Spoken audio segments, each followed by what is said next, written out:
Alright guys, HyDra back again today. Hope you're doing well and enjoying your day so far. Big drama after last night's game on the topic of gentlemen's agreement in a series up against the CDL Surge, the prime GA breakers of the last few months. KiSMET spotted using a Stair-Glitch, Slash calls him out for it. KiSMET then responds but actually admits to using it and explains exactly why he was using it in this particular circumstance. If the punishment that's been upheld on the CDL Surge over the last couple of months is upheld here up against the Subliners, they could well expect to be joining the Blacklist, but as far as we're concerned, that might not necessarily be the case for various reasons. Very much interested in your thoughts in the comment section below. Hit the like button if you enjoy. Subscribe if you're new as always, I greatly appreciate it. Thanks to Underdog Fantasy as well for supporting today's content. Big matches in the CDL of course tonight. OpTic versus Los Angeles Thieves is a major one we'll discuss here over the coming minutes. Fantasy lines of course across all sorts of sports and esports, but also the rivals feature. This for example last night was in the Valorant, the kickoffs that's going on over there, where you can choose either Cellium in this case or JurNii to get more kills over map 1 and map 2 of the series. And actually JurNii ended up I believe with 29, Cellium had 26, but with the +1 adjustment that was still 27, 29.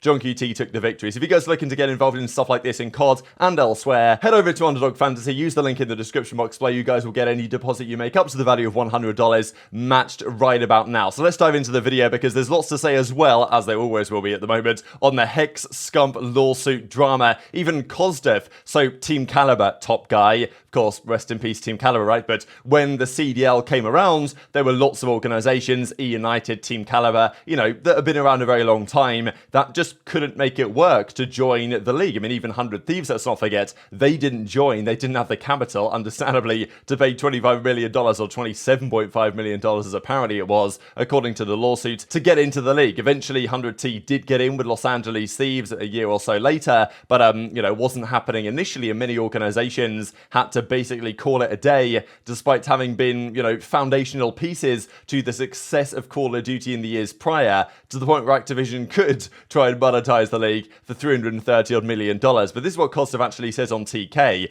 Basically, they wanted all of the small team owners out, unless you could convince some dumb billionaire to sign a horrendous contract and fork over $20+ million, which most of us couldn't do. Only real, I mean, even it's kind of crazy to think that Hex was considered a small team owner, right? Because that's what they told him, apparently, according to the lawsuit, that, look, Hex, you're not really the type of guy we want running these things. We want, you know, the dumb billionaire sports owners, basically, to do that job. So, you know, if Hex has been considered a small team owner that they wanted gone, then for sure that was the case for these other guys. So, but of course, Hex with their branding and everything like this was able to, you know, partner with certain people to actually make this happen. But of course, most teams were not able to get anyone to just part with 20 mil, even at those crazy times where money was flowing so freely.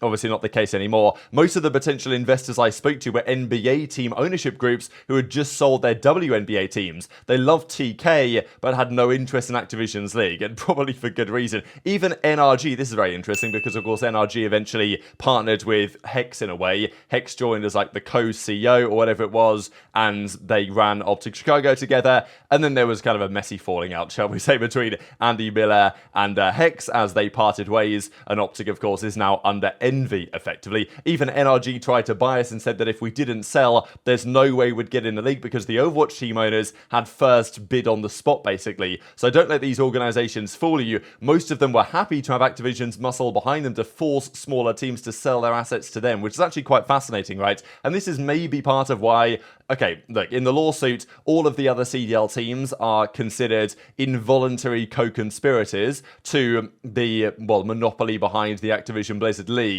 That's what Hex and Scump are saying. Now, there's been some debate on whether that's happening just to kind of make them parties to the case so that they get their perspective as well. But it's a pretty interesting analysis from COSDEF's side that, you know, these organizations that had the money were actually kind of keen to do this because it was beneficial to them. Even Hex himself tweeted at me laughing at the fact that we had to close our doors and couldn't make an esports company successful. He later deleted the tweet. So, you know, this goes from either side. And COSDEF's analysis that you maybe agree with or not says, you know, horrible for fans, glad the players got the bag. I don't think the lawsuit will achieve anything monetarily, but I'm glad the community finally sees what team owners have been dealing with in COD Esports since the beginning. And maybe that will change, and maybe Team Caliber can even make a bit of a comeback as and when the CDL closes its doors, which is probably only a matter of time. I will just share a couple of things because there's probably not going to be enough on this to say as like its own video over the coming days, so I thought I'd just bring it up now. What was on the flank the other day when they discussed this lawsuit, which is a couple of screenshots actually of a Scump DM with Crimsix back in the late part of 2020. This was when all the discussions were going around about unionizing as a group of players.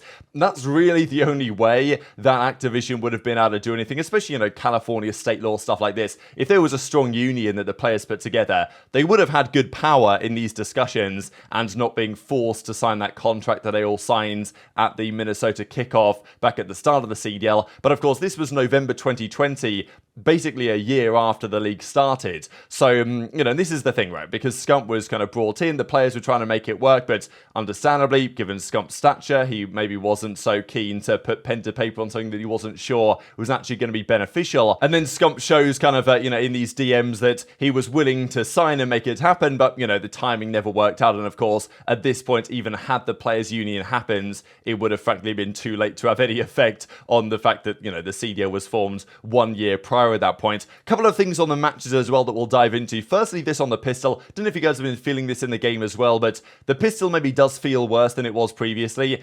Players still use it a lot. You still see a lot of pistol kills, but I don't know. I don't think they said anything on this, but Drazah and Donnie Temp are convinced that the pistol is now worse in the new update than it was previously, which is, I don't think is a bad thing. I don't mind strong pistols, but, you know, I think the pistols in general in COD have been a bit too strong. Even take me back to Black Ops 3. There was nothing that I got frustrated more so in that game more so than getting one bursted by an RK5 point blank range. Like, I think generally in COD history, the pistols have been too powerful, and I don't necessarily mind this if this is a change that they've made, but it's definitely going to affect to some degree probably the way the pros go about spawning into games, and also hurts the ARs as well to some degree, right? Because you can no longer just pull out your, you know, pistol and then gun a rival up close like you could before. You still can, to be fair, but maybe it doesn't feel as powerful. Now, last night, Skyz played the New York Subliners, and Skyz got slammed. I mean, game one was a little bit close for a little bit of time, and after that, it was pretty embarrassing. The control, I don't even want to talk about the control. So people have been saying, and, you know,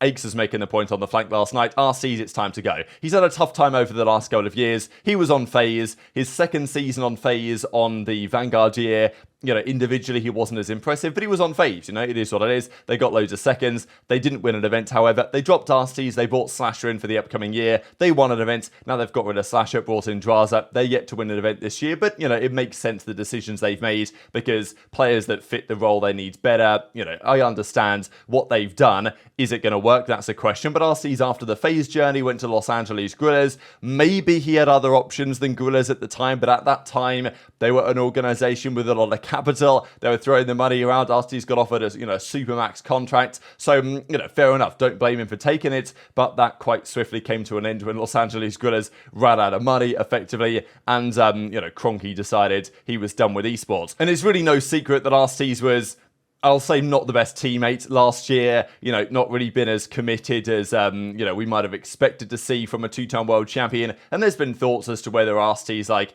you know, is his head in the game anymore as it used to be? Is he the player that he once was? And what the future of this guy can be? Because a really likable guy. I think, you know, people really like him in the scene, but, you know, there's obviously been talk about his future as a player. And even this guy says, you know, he's had an amazing career, but is it time to hang up the sticks? And RC's like, well, what did I do to deserve all this kind of backlash? And I know that aBeZy was tweeting about it as well, saying that, you know, these are humans with feelings, and, you know, I totally get this from aBeZy, but I think at the end of the day, if you're a professional player in a professional league, you should expect people to, you know, give their thoughts. It's how it is. Maybe it's not ideal, but you look at any fans of any professional sports, and I know that esports feels different because the community feels closer, and it feels like we're kind of all part of the same ship together, trying to move in a more promising direction. But I think, like, as a pro player, if you can't take the heat, it's probably just time to get out of the kitchen, to be honest. That's at least my read on it. You guys might disagree. And if Illy was available, I wouldn't be at all surprised if RC's was gone and Illy was to come back in. But as we understand, that's not the case, as we talked about last night. But speaking of Seattle Surge, we know full well that over the last several weeks,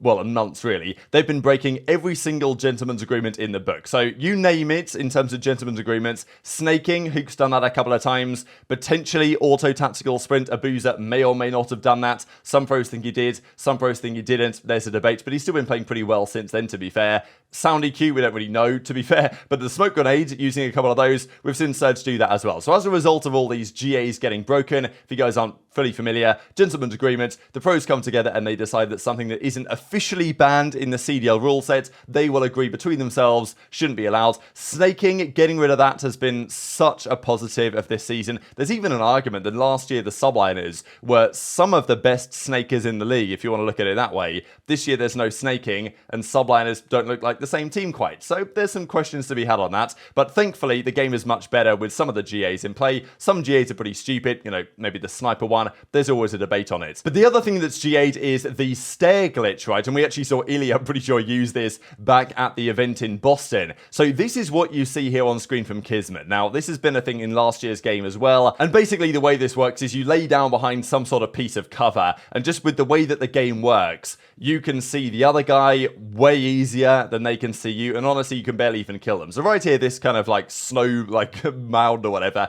KiSMET's laying down behind it, and you basically can't kill the guy from this spot. And there's a few spots like this on certain maps that the pros have generally said that we're not going to use. The problem is that this isn't a stair, and therefore the pros would say, well, it's not a stair glitch because it's not a staircase, so it's fine. We saw like majority last year, it was on hotel, right, where people would use the stair glitch really badly on that one to great effect. So I don't know whether KiSMET used this, at least in some very small part, because they were playing against Surge. And Surge, by breaking all the GAs, rumor has it, they've been blacklisted by the top teams from practice for a long time now. They haven't got good practice by top teams in weeks, and it's been affecting them big time. So, you know, everyone's kind of jumped on the Surge hate, you know, blacklist bandwagon, and maybe for good reason. You've got to have a punishment for this. But if this is what KiSMET did, and, you know, Slasher brought this to the attention of everyone in the community, and then KiSMET says, honestly, I'll own that one, but it was heat of the moment, I didn't even know that it was a stair glitch. So, you know, KiSMET admits to saying, yeah, you know what, I've got no other explanation. I've just got to say, yeah, I kind of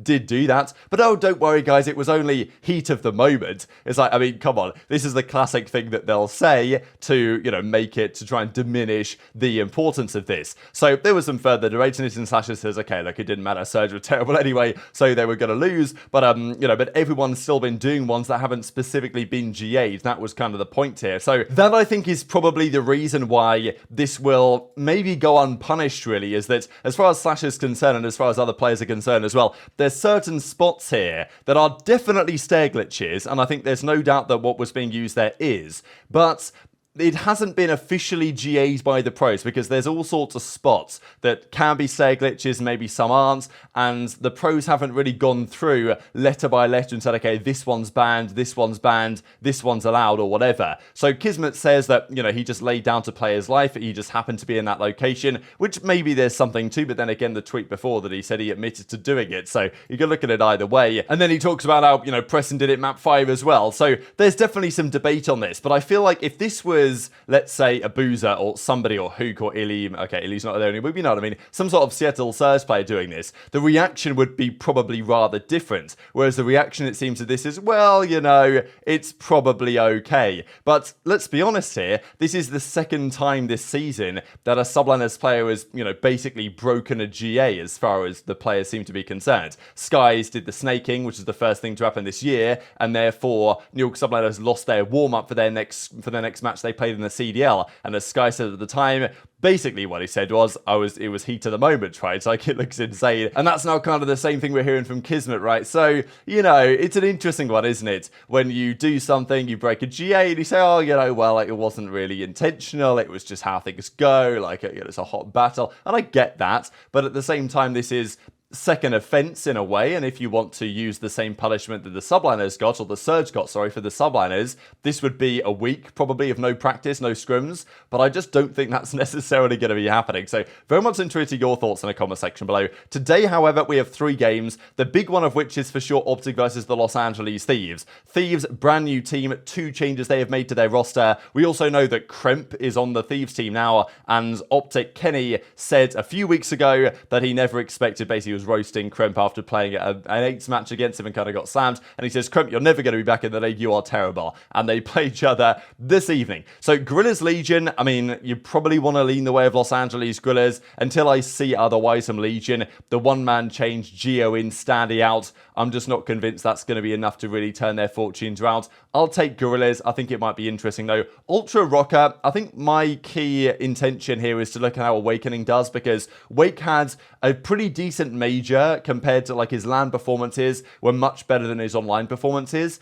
But we saw with Fellow, it was the same story, and Fellow's gone back to online and been getting slammed again. So if Awakening comes in here and gets slammed in this series, I think there are some questions to be raised on whether Rocker just did deeply overperform at the major. But we'll see. I think Rocker are actually trending in a good direction. But Ultra are probably too good. And then Thieves OpTic. I think you've got to lean OpTic's way just because, you know, in the hard points, they should be the stronger team. And if the rumors are true that they were kind of doing very well against Subliners over the last few days in practice, they should have enough to beat Thieves. But, you know, with this new team, with Nastie in there, going to be excited to see him back in action as well. Very much interested your thoughts on all this stuff in the comment section below. Thanks to Underdog Fantasy. Hit the like button if you enjoyed. Subscribe if you're new. Take care. And I'll see you next time.